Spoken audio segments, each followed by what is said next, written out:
Hey there, friends and enemies, Jopi here, and welcome to my brand new Magic the Gathering channel, where I am going to document my journey with the game going forward. And I am fortunate enough to have a lot of interesting opportunities, not only in the recent past, but also going forward, as I will be attending MagicCon Atlanta, for example, with my wife and son, which should be an absolute blast. I'll definitely have content from that. And I was able to attend GCX this last weekend in Orlando, and it's a event that means a lot to me. I am a Destiny video game player. I've kind of evolved with that franchise over the history of time, and I'm fairly local, so I'm able to attend that convention almost every year.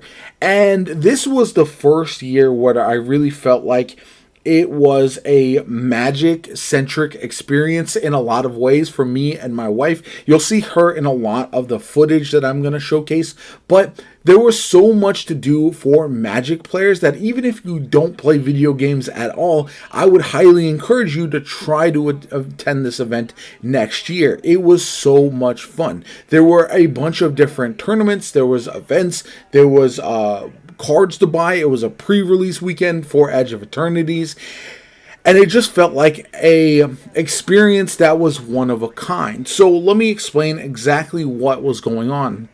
First off, there was a Wheel of Chaos Magic the Gathering Pre-Con Commander Tournament. That sounds like a lot, but it was actually pretty interesting. Pre-Cons were the only Commander decks available to use, and they were looked at so that way they weren't altered or anything of that nature.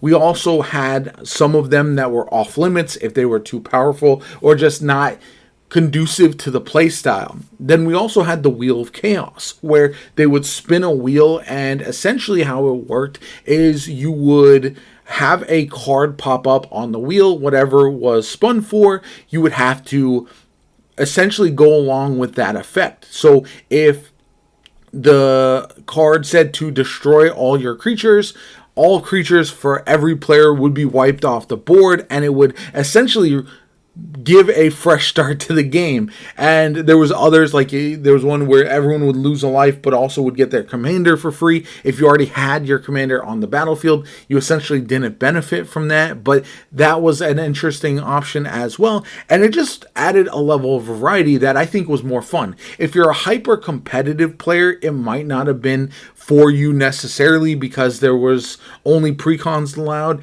and this level of chaos really changed the way things worked out. Now, what I loved about this is the format as well. It was 64 players, and essentially there were all of these different pods going in the first round. A winner would move on to the next round, so on and so forth. And that really led to a lot of interesting games where you had these 4-player pods of people who had never played together, and you had the social dynamic, but you also had a time limit. The first and second round were only an hour long, so you kind of had to keep that clock in mind as well while you were playing. Now, I ended up making it to the semifinals, and my wife made it to the final round.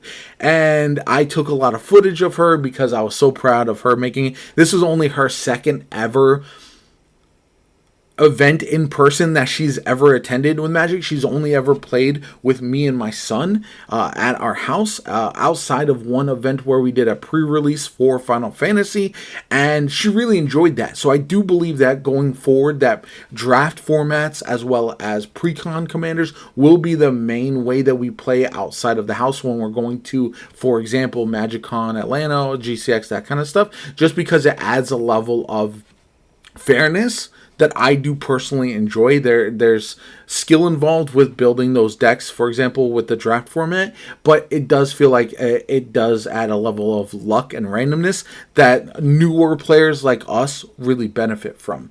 Anyway, as far as the tournament goes, my first round, I actually had a pretty easy go of it. I had a player show up late, so there was a punishment wheel because you only had an hour, where if a player showed up late, they lost a couple life and they lost a land compared to everybody else, and that really put them really far behind. I was playing the new Cloud Precon and was able to roll pretty easily through that first round. My wife ended up playing the Tegwill Black Blue Fairy deck, which she absolutely loves just thematically, and was able to cruise in her first round as well.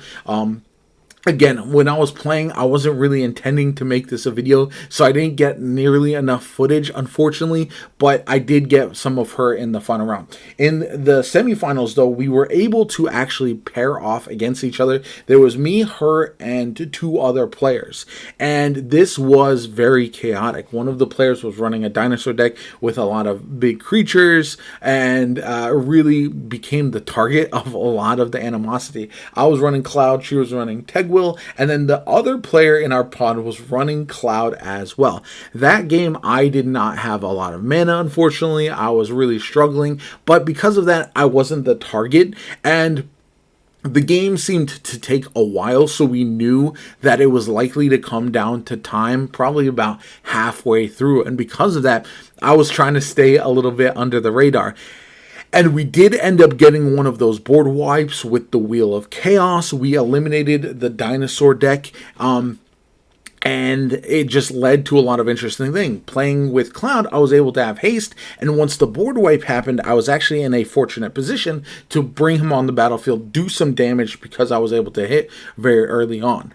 But the very end was actually insane. So the other Cloud player was up with, I don't know, a couple minutes left, and he was up in life. He had, I think, about 10, and then my wife had 8, and I had 8 as well.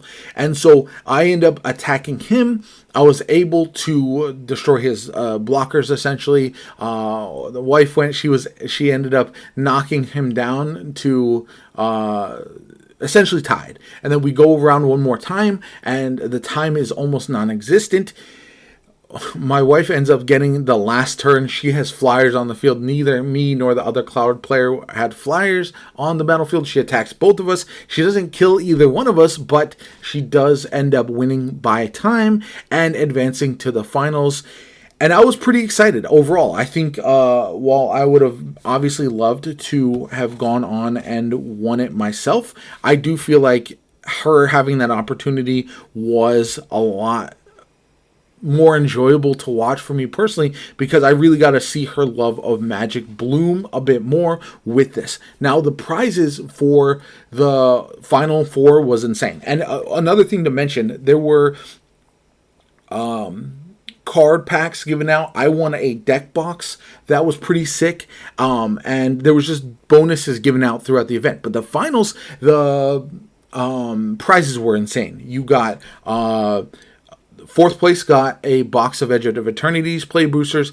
Third place got a box of Final Fantasy. I will actually be ripping that entire box for a video later this week. We got second and first place both got collector's boosters for Edge of Eternities. They also got boxed gift cards. If you don't know about that, I'll have a video on boxed later this week as well. Essentially, it's a digital card pulling platform. Then they also got playmats from St. Jude. All of GCX is actually in association with St. Jude, so that was really awesome to see as well. And there was deck boxes given as prizes as well. And just overall, just so much stuff. It was actually a secret layer pack as well for everybody. Just insane stuff and wonderful prizing. Especially because, I forgot to mention this, but that tournament was free to enter. Just didn't cost anything at all. And the finals were insane too. I made a lot of video. There was a player who was down to about 4 life by the end. And the other two were battling it out. My wife was doing a fantastic job. She was in a good position actually to come in second at the very least, but then one of the players on the field, he had an energy counter deck and ended up going infinite, and so what they ended up doing for prizing is they went in turn order, and that left her in third place. Again, she got that Final Fantasy play booster, a lot of other prizes for a free tournament, though not so bad at all. And overall, it was one of the best experiences that we've had with Magic. I was so amped to watch her really enjoy the way the game was played, do some things a lot different from what we were used to with playing in person. On top of that, at GCX, GCX, some other events that were ongoing for Magic. There was a Edge of Eternity's pre-release that had about 50 people there, absolutely insane. After the convention, every single night, there were games being played down in the hotel lobby. There was games being played for St. Jude's donations, where you could also win prizes as well. There was the boxed booth, which was giving away cards. My wife ended up winning her round and getting a near $100 card. I know it's a foil Kozilek Butcher of Truth. I don't know how much that goes for right now, but it absolutely insane. She got that completely for free. She got some other goodies for free as well. And her luck this weekend was absolutely amazing. But overall, there was something for everybody who plays Magic. There were games constantly. There was just pick-up Commander games. There was pick-up, I think, some standard and modern games there as well. There was the Edge of Eternity's pre-release. You could buy cards. They had singles. They had packs. They had the pre-release tournament. They had other events going on as well. And that's just Magic. That's not even getting into all of the video game stuff that you could do as well. And it was just a awesome experience. And I think I'd love to see more Magic gamers, Magic players, people into Magic the Gathering swing by, or somebody who, and this was the best part, they also had Magic kids there, and it was a fantastic opportunity to teach people who have never played Magic the game. And that's what I love about what they were doing, because it really felt like nobody was judgy. Everyone was very positive. Everyone was very helpful. If somebody made a mistake, no one jumped down their throat. Everyone was able to help them and be like, no, you can correct this mistake. We're not going to punish you for not fully understanding all of the rules with every deck. And I felt that was great. You could donate your bulk cards that you got from your packs to Magic Kids as well. I thought that was really awesome. And overall, it is one of those experiences that I think every Magic the Gathering player who is able to attend should definitely try to go ahead and do so, because I feel like it's just going to grow year upon year after seeing what we did. Again, I don't know if the prizes will be as good as they were this year ever again. That was insane. But overall, it did feel like it was just a once in a lifetime type of opportunity for an event like that.